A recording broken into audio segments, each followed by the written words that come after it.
Gadis itu ingin menguji kesetiaan pacarnya. Mengunci dirinya di ruang rahasia pura-pura hilang. Saat ini pacarnya baru saja pulang kerja. Belen melalui cermin satu sisi. Belen melihat reaksi pacarnya.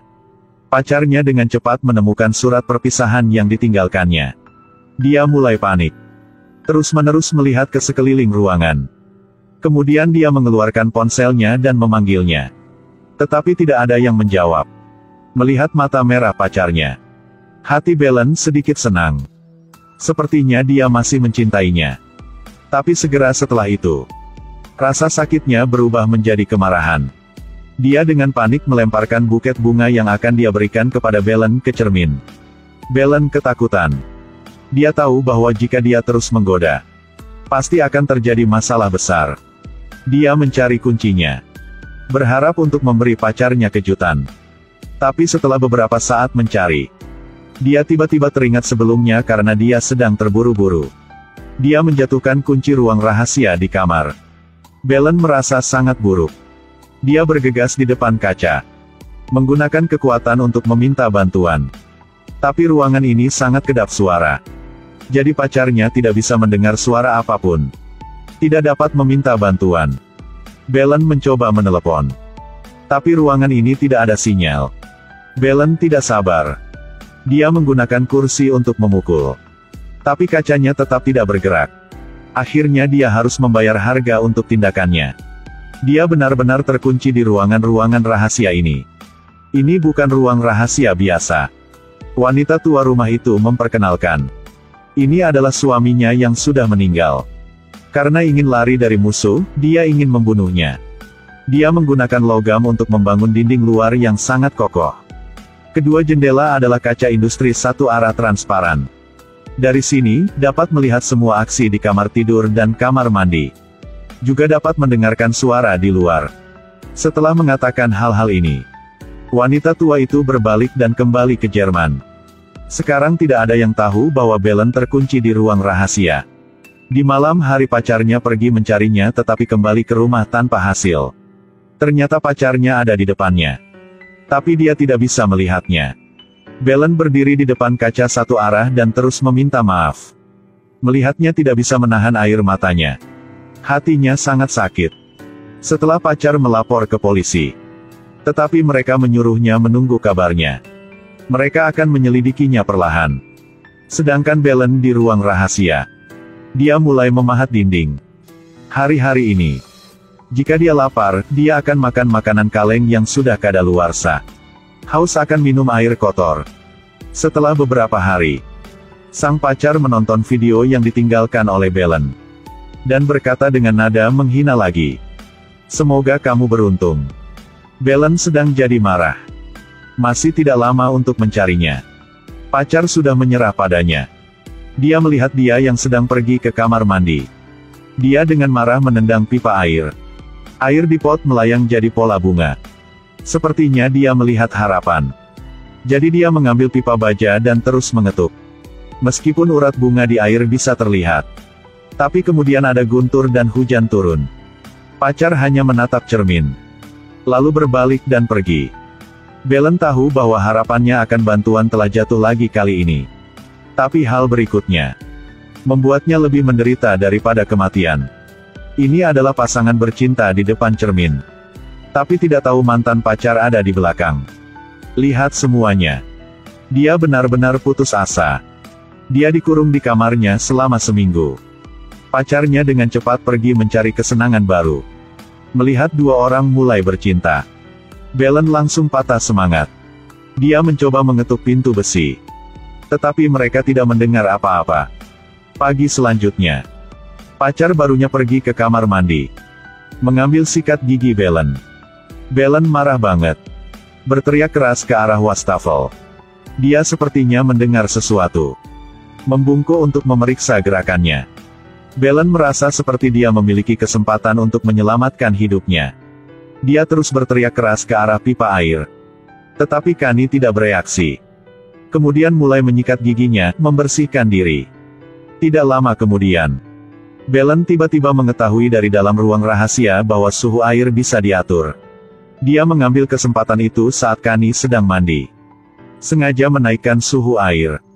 Dia sangat panas jadi menangis dan berteriak. Belen terus mengetuk pipa air. Untuk membuat pola bunga di air muncul. Harapan bisa mendapatkan perhatian Kani melalui cara itu. Tapi Kani berpikir bahwa ada hantu di dalam ruangan. Dia memberitahu kepada pacarnya. Tapi pacar tidak melihat apa-apa. Katakan pada Kani untuk tidak terlalu khawatir. Kani tidak sengaja menemukan kuncinya terjatuh di lantai. Belen di ruang rahasia sangat emosional. Mengira dia akan diselamatkan. Tapi Kani mengubah kunci menjadi kalung dan memakainya. Ini benar-benar tidak ada harapan. Dengan cepat polisi sudah datang. Ternyata pacar Adrian beberapa hari yang lalu hilang. Di tempat ini sebelumnya. Mantan pacar juga tinggal di villa ini. Setelah jelaskan, polisi mulai memeriksa ruangan. Sedangkan saat ini, Kani meminta Adrian untuk menjelaskan. Dia dengan tenang menjelaskannya. Belum lama ini, mantan pacarnya menghilang. Polisi juga hanya bekerja sesuai rutinitas. Kani percaya sementara. Tapi hal-hal aneh terjadi setiap 2 atau 3 hari sekali. Suatu hari Kani sedang berjalan sendirian di dekat danau. Dia selesai makan apel dan melemparkannya ke danau. Pada saat ini, riak muncul di air. Dia melihat riak-riak itu. Dia sepertinya memikirkan sesuatu. Dia bergegas pulang dan membuka baskom berisi air. Dia bertanya apakah ada seseorang di dalamnya. Benar saja, air mulai beriak. Dia mulai memanfaatkan air di kamar mandi. Mencoba berkomunikasi dengan orang di balik cermin. Setelah beberapa kali, dia mengkonfirmasi orang di belakang cermin adalah mantan pacar Belen. Pada titik ini anjing juga mulai menggonggong ke arah cermin di dalam ruangan. Dia segera mengerti bahwa ini adalah pintu ruang rahasia. Kani mulai mencari cara untuk membuka ruang rahasia. Dia akhirnya menemukan kunci di rak buku. Dia mengambil kunci dari lehernya. Matanya ingin memasukkan kunci untuk membukanya. Tapi dia ragu-ragu. Karena dia tahu.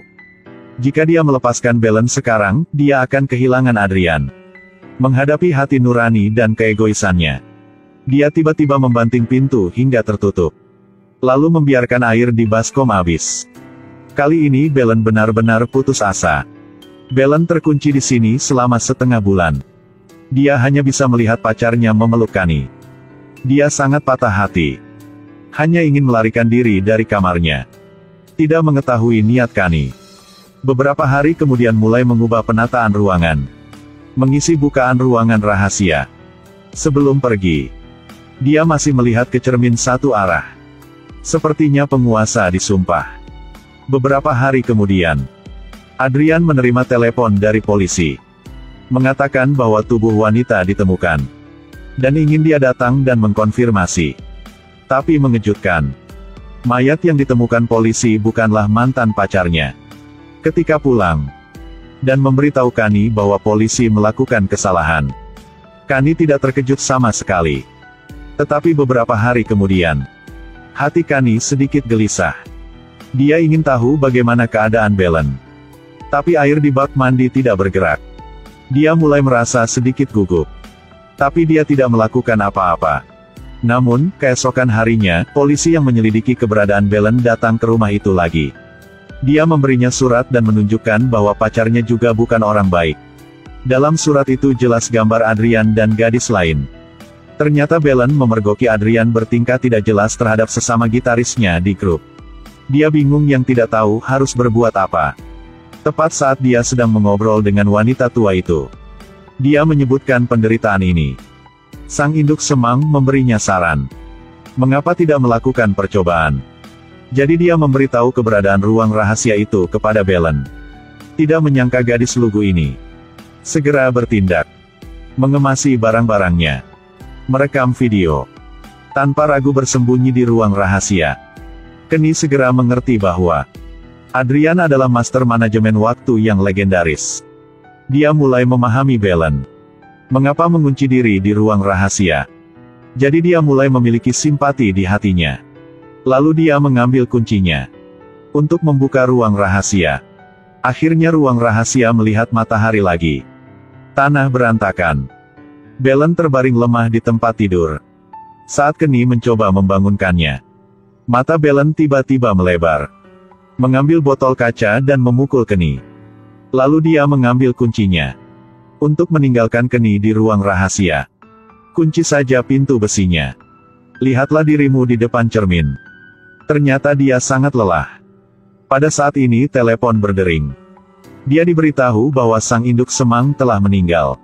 Itu juga berarti sekarang seluruh dunia sendiri dia tahu keberadaan ruang rahasia. Akhirnya, Belen melihat foto yang diambil bersama kekasihnya. Lalu meninggalkan tempat yang gelap dan suram ini. Saat ini pacarnya juga kembali ke rumah.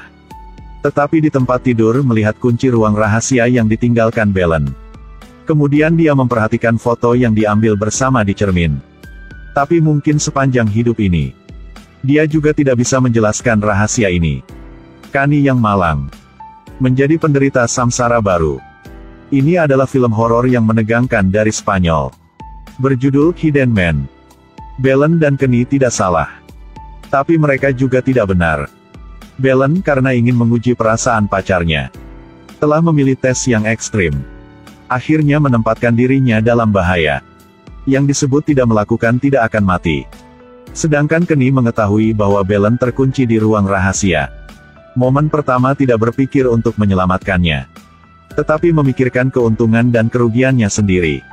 Meskipun dia akhirnya tergerak untuk bersimpati. Tetapi pingsan oleh kemarahan Belen. Bagaimana bisa begitu mudah mendapatkan kejutan seperti itu? Setiap orang memiliki sisi tergelap. Dan juga akan merugikan dirinya sendiri.